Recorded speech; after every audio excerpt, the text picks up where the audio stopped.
বাংলাদেশ ভারতের act east নীতির জন্য একটি গুরুতর বাধা হয়ে দাঁড়িয়েছে। বাংলাদেশকে সময়মতো নিয়ন্ত্রণ না করা হলে এটি শীঘ্রই দক্ষিণ এশিয়ার সন্ত্রাসী কর্মকাণ্ডের কেন্দ্রবিন্দু হয়ে উঠতে পারে। এমনই বিস্ফোরক তথ্য উপস্থাপন করা হয়েছে ভারতের শীর্ষস্থানীয় একটি গণমাধ্যমে, যেখানে তাদের দাবি ভারত এখনই পদক্ষেপ না নিলে বাংলাদেশ নিয়ে দেশটির দীর্ঘমেয়াদী পরিকল্পনা বিকল্প পথে চলে যেতে পারে। বিস্তারিত জানাচ্ছেন ইশতিয়াক হোসেন। জুলাই ২০২৪ সালে বাংলাদেশের শেখ হাসিনা সরকারের নির্দেশে আইনশৃঙ্খলা পরিস্থিতি রক্ষার্থে সেনাবাহিনীকে ডাকা হলে তীব্র প্রতিবাদ ও সমালোচনার মুখোমুখি হতে হয় তৎকালীন সরকারকে।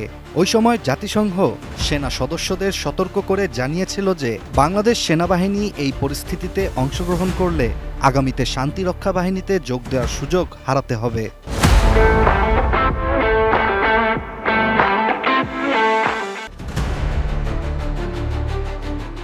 ভারতের শীর্ষস্থানীয় গণমাধ্যম ফার্স্ট পোস্ট নিজেদের একটি প্রতিবেদনে জাতিসংঘের শান্তিরক্ষা বাহিনীর মন্তব্যকে ঘিরেই বাংলাদেশে শেখ হাসিনা সরকারের পতন হয় বলে একটি অভিযোগ তুলে ধরা হয়। প্রতিবেদনটিতে বলা হয়, জাতিসংঘের শান্তিরক্ষা বাহিনী অতীতে অনেক বিতর্কের মুখোমুখি হলেও শাসন পরিবর্তনের সাথে সম্পর্কিত এমন সরাসরি স্বীকারোক্তি খুবই বিরল। জুলাইয়ে বাংলাদেশ সেনাবাহিনী মৃতদেহের ব্যাগের স্তূপ বাড়তে দিয়েছে, যার ফলে শেখ হাসিনা ক্ষমতা ছেড়ে দিতে বাধ্য হন। বাংলাদেশে শেখ হাসিনার সরকার পতনের ফলাফল এখন সকলের চোখের সামনে স্পষ্ট বলেও দাবি করছে গণমাধ্যমটি।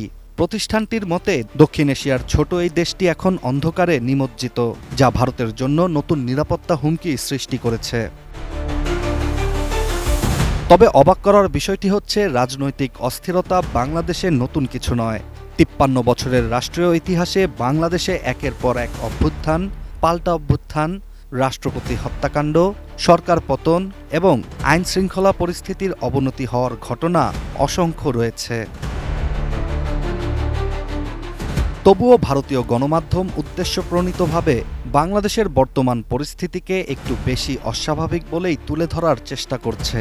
ফার্স্ট পোস্টের প্রকাশিত প্রতিবেদন অনুযায়ী বিগত সময়ে কোনোদিনও বাংলাদেশ অরাজকতার এমন পরিস্থিতির সম্মুখীন হয়নি।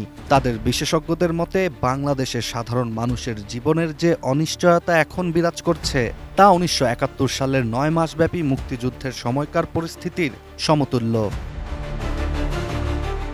এদিকে ভারতীয় গণমাধ্যমের এমন অতিরঞ্জিত সংবাদ উপস্থাপনের মূল উদ্দেশ্য কি, তা নিয়েই এখন প্রশ্ন বাংলাদেশি নেটিজেনদের।